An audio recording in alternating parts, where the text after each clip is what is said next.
What's going on, everybody? Spaceballs here. Welcome back to another Awaken Chaos Era video. Alright, everyone. Today we're going to talk about a lot of stuff, actually.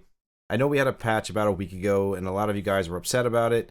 Well, not all of you guys, but some of you guys were upset. Some people quit. And I'm basically neutral at this point when it comes to patches and nerfs. Because like I've told you guys in the past, I think this game's first, biggest, and worst mistake so far was having 4 betas, followed by a 4-month soft launch.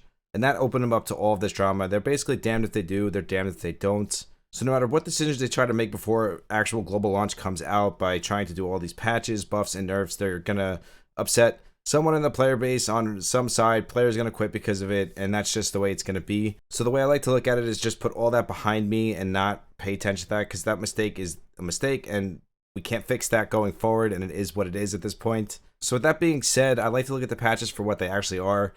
I'm just really happy to see the company doing these patches so fast. And again, I know some of them make you guys really pissed off, like the poison change and just some of the changes that the community are not happy with. And I get it, trust me. And I feel like they're trying to rush a lot of these changes before global launch comes. And again, I know all this stuff should have been done already, but at least they're doing it now. I know that kind of hurts to hear sometimes, but it's better than them just leaving the game the way it is for the next 6 months and saying, just, you know what, forget it. We're just going to let the game play out. We're not going to do anything, and we're just going to keep the whales that we have now. We're going to let the game ride out for 6-7 months, and then we'll take it from there. I'm just happy to see them trying to balance the game, and that's the way I really look at a lot of these patches that we've had recently. Is more of a balance thing, because some of these things like the poison, it doesn't really change much. Yes, it does take a little bit longer now for the poison to tick because it is after, but I've said this many times before in the past as well. When it comes to a bleed team, the bleed always ticks after the round, not before the round. And I used to always question why the poison would tick after the turn and not the round. So it made sense that eventually they would change the poison that way. It didn't change the amount of damage the poison does or anything like that. And I know a lot of you guys are upset about that change. But overall, it feels more like a balanced thing or something that they're going to do for the long-term change in poison. Because we all know that poison is completely broken at this point. Not even that it's broken, it just stacks way too much. And because of that, it's able to do just crazy amount of numbers in damage. So we all have to know that in the future, poison is going to be addressed further, and I think this was more part of the bigger picture. So I try to look at all these changes in that aspect of the bigger picture. Like I said, I'm going to remain neutral. I'm going to just keep playing the game. Global launch comes. We're going to see what happens. Hopefully the game just keeps getting better and better. New players come in, old players come out. That's just what it's going to be. But there was a lot of great changes in the last patch that a lot of people didn't notice because they were so hung up on some of the other things that were introduced in that patch, like the poison, the Harken nerf or adjustment, whatever you want to call it. Same thing with Rickard. There was just a lot of adjustments. And again, I just feel like those were a lot of balanced changes because I used the dwarf team before the patch, after the patch. I honestly didn't even know the patch was in the game. And I was using the same team, the same dwarfs. And it worked the exact same. Honestly, there was really very small changes in the amount of damage that my team was putting out. Now, at first glance, when you looked at it, it looked like Harken was getting a huge nerf. But in hindsight, it just changed the max stack from 5 to 3. Honestly, this doesn't change much, guys, really.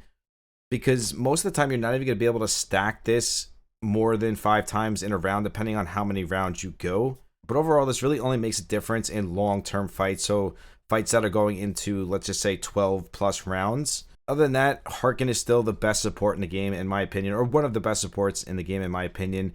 And he's still super strong paired with Rickard.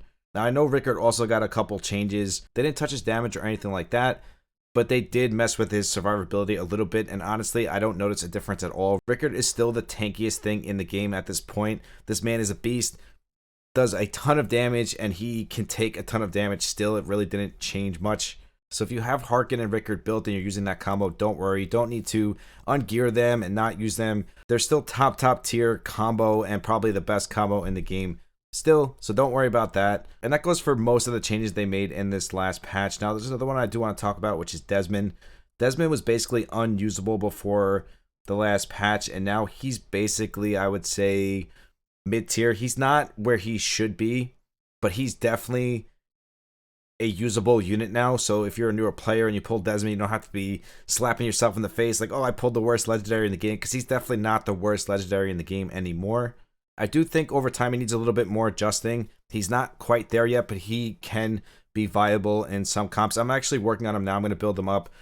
And I'm going to do a showcase on Melissa next. And then I'm going to do a showcase on Desmond after that. And we're going to start a series of me just doing showcases on some of the underused heroes in the game. I figured that would be something fun we could do in the future.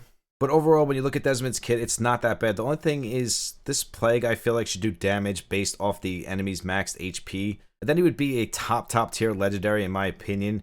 Right now, the way he stands, he can be usable. He's going to need really good team synergy. And I'm not saying he's the best, but he's definitely a usable legendary now. And one thing I will give them credit for is when they start tampering with stuff or adjusting heroes, they've been making significant changes to actually make a difference. So that is a good thing. There's a lot of companies out there that will just do like little tweaks and stuff, and it doesn't really change the overall result of what that hero does. At least this company is making significant changes to these heroes to actually make a difference. So if you have Desmond, I'm going to be working on him, build him up.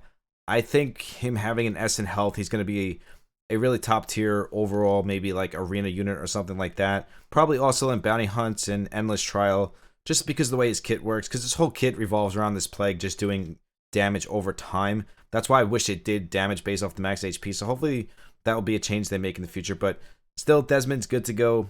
Definitely not the worst legendary in the game anymore. Next up is Bran. A lot of people are upset about the Bran change. And honestly, I love my Bran. I still love him to this day. I use him in like everything I do at this point. This man is a top tier legendary, and he still is, guys. Don't worry. They actually tweaked him in the last two patches. The patch before this last patch, they changed the way his shield worked, which really didn't change much. It's still a really strong trait to have him getting a shield every round turn. It doesn't matter when he gets it, because it still mitigates the incoming damage, which is what the shield is for. Now, in this last patch, they changed this taunt from 100% to 50%. I've said this right when the game came out, and I say it all the time. Heroes shouldn't have a 100% activation rate on their A1. Just like Rickard's A1, they changed the attack down from 100%. I don't know if you guys watched my last video on the dwarfs. If you haven't, I'll link it down below. When we were using Rickard and Bran on the same team, we had attack down and taunt across the entire board just by pairing them with William or getting counterattacks. And that's because the trigger on the A1 is 100%. I feel like in any game, it should never be 100%. It should be 60%, 70%. I think 50% is definitely too low for a legendary. I think they need to meet halfway and maybe make this 60 or 70%, and then I think Bran will be perfect. But even Bran without the taunt and Rickard without the attack down, they are still top tier legendary. So it doesn't really matter how they tweak their A1s for their success rates on their debuffs, because it's not really what you're using these units for. Yes, the taunt is great to have on Bran. It just gives you more control, and the same thing with Rickard. The attack down is great for bosses and stuff like that. So I'm not saying 50% is the perfect number. I definitely think this should be 60 or 70. So hopefully they'll come back and address it. But again, I don't think it's a terrible change. I just think they're trying to overall balance the game, and I can understand that. Now, the big problem behind all of these buffs and nerfs is the fact that they released the LD dwarf, and he looks completely disgustingly OP. So people are upset to the fact that, you know, you nerfed all the dwarves and now you come out with this LD madhouse and he looks insane.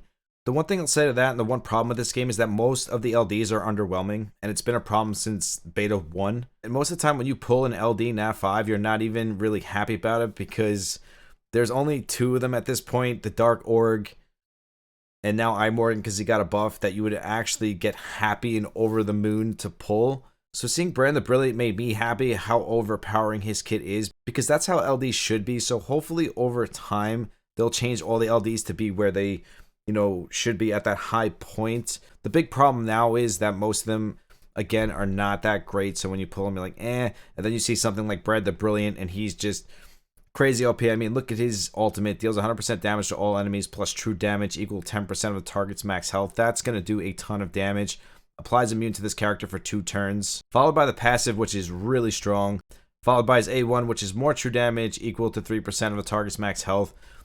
You could tell already that Bran the Brilliant is going to do a ton of damage. So he's going to be a damage dealing dwarf. So now instead of running something like Lordric, you can put Bran the Brilliant on there and have a full dwarf team. So Harkin, Bran the Brilliant, and Rickard, and this team's probably going to clear all the content in the game. So I understand why it upset some of you guys that, you know, they nerfed the dwarfs and then came out with this OP dwarf, but I think that's the way it should be.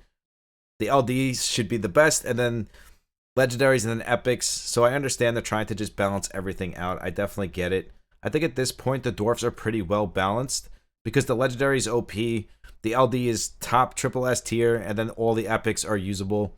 So I think going forward they should look at the dwarf faction and repeat this for all the other factions, and then we'll be going in the right direction. Now, another adjustment everyone's been talking about, people were not happy with this, was the William and Andhalia adjustments or nerfs, whatever you want to call them. I don't think it was a nerf necessarily, because Andhalia on her own, she still does basically the same damage, but paired with William, and this kind of affects them as the arena combo, but on their own, they're still the best damage dealer, and William is still the best support. It's just together now they're not as good as they were. But let's be honest, guys, William is completely broken, and so is Andhalia. And them being paired together was even more broken, because William would trigger his joint attack, which would give Andhalia an extra 80% damage on the traits. And now it's 60% more damage instead of 80. So it's only a 20% difference, but that 80% damage was huge, and Andhalia would basically be able to one-shot the entire team. So I do understand why they made this adjustment as well. And don't get me wrong, guys, I'm not on their side or anything. I'm just trying to break this stuff down for you so maybe you guys can understand it a little bit better. Because I know at first sight, when you look at this stuff, it's like, oh my god, they're touching my best heroes. They're nerfing them. I just spent all these resources building this stuff. Why are they doing this? So I want to get the point across that most of it looks like it's for balancing, and all the heroes that they touched that were OP before this patch are still OP now. You might just have to use them in a different way, or the combo themselves might not be as strong. So don't worry, you don't have to go ungearing all these units, start building new units. They're still top tier OP units. The reason I waited a week to make this video is because literally like 2 minutes after this patch was out, I went into the Discord and people were flipping out before they even did testing or anything like that. And I don't think the company deserves pitchforks yet or anything like that, because again, at least they're doing this stuff, guys. I know that it should have been done already in the last 4 betas. Like I said before, I get all that. But going forward, we want the game to be balanced. Let's be honest. We don't want to have a unbalanced trash game where one unit is OP broken and then the next unit sucks, so you have to pull this specific unit to clear content. I would much rather have a balanced game, and I'm sure you guys would too. So I know it's hard sometimes to deal with all of it and you just want to walk away from the game. I get it. I've walked away from many gotchas myself, so I completely understand it. But there was also a lot of great changes in this patch as well. Pirate got another small little adjustment buff, and she's doing even more damage. I loved her from the beginning, and I love her even more now. She's such a great character. If you have her as a legendary, definitely build her. I use her basically in everything I do now. I used to use Zatlocks, but I actually use her more now for dungeon clearing and stuff like that. She's just a great unit. They also buffed a lot of elites. I'm not going to go over every single one of them, but for example, Vance was one that got a huge buff. That dude is hitting for like 50, 60k now. I know Vance's kit is very situational. At the end of the day, he is an elite, but it's a great thing that they are trying to buff elites and make them have a place in the game as well, alongside all of these awesome epics, legendaries, and LDs. Before we do our summons and get our pity, I do want to wrap all of that up, everything we just went over, by saying that some of this stuff I don't agree with it, some of it I do. I'm not going to go into detail about everything I agree with and don't agree with, but the one thing I do agree with is balancing the game out and making the game a great game for the community going forward. And no matter what mistakes they made in the past or what mistakes they make going forward, as long as they're willing to work with us, talk to the community, and get the game where we want it, where they want it, where we can all be happy and just enjoy the game, that's what I'm on board for, and I'm hoping that's the results we get from all of this in the future. So I don't want to harp on past mistakes from, our end, their end.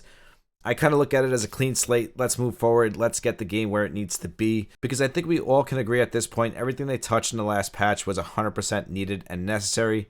Yes, should have been done a long time ago, but it is definitely necessary going forward.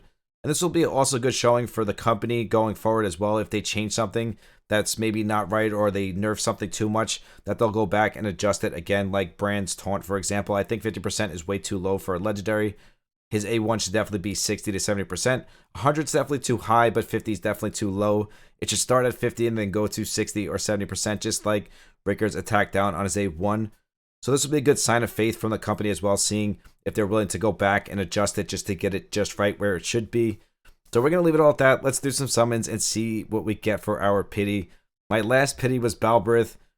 I am going to build him. I'm not necessarily 100% happy about it because I have so many fire units that I want to build at this point. I'm not mad about it. It was a new legendary, but I'm really looking for Bran the Brilliant. Come on, hook me up. Give me that brand new spicy dwarf so I could do some awesome content. But I know that's a 1 in a million chance, so I'll take a Gangelo. Hook me up with him at the very, very least, which I know that's also not going to happen. But let's just do it and see what we get. Too much blabber. I just wanted to touch on all that stuff with you guys. I wanted to make this video sooner, but I also wanted to wait at the same time. We didn't even get 8 epic. Pooh, that's a bad way to start this. But at least we know we're getting our pity. But yeah, the reason I waited a week to make this video is because I know a lot of you guys were upset with it. Some of you were, some of you weren't. It was just a really hot topic. Even when I streamed a couple days ago, everybody was just, you know, on one side or the other. So I wanted to make this video a week after the fact and just go over all the changes, use everything, see how much it actually changed the game. And honestly, most of it, again, just seemed like balancing to me. This is a nerve-wracking 10 pull. I don't want to jinx myself, but for some reason I feel like I'm going to get a dupe here. I hope not. Brad the Brilliant, let's see it. Hook us up with that brand new Brad the Brilliant. No, that's Jacob. We don't want an epic. We want a legendary. It's our pity. You owe it to us. There it is. No! That's the worst feeling in the world when you only have 2 LDs, one dark, one light, and then you get a second light one when Brad the Brilliant is in the game. Oh, that's like a slap in the face. Could have been Dark Org. It just hurts because it's that 1% and I finally hit it. And it's a dupe Euron. Hopefully he gets a nice buff in the future because that really just hurt me. I take everything I said back. No, I'm just kidding. But I want to know what you guys think. Comment down below and let me know what you're thinking about the patch, all the stuff that's been going on in the community.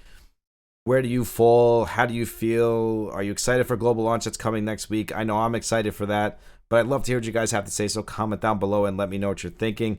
Thank you guys so much for the support here on YouTube. We are so close to 5,000 subs. Once we reach it, we'll start another sub celebration.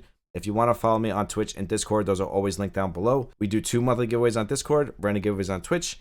If you want to be a part of the random giveaway that we do here on YouTube, all you have to do is sub to the channel, like and comment on my past 10 videos, and I will automatically enter you to the random giveaway. I truly do love each and every single one of you. I will see you in the next one. Spaceballs out.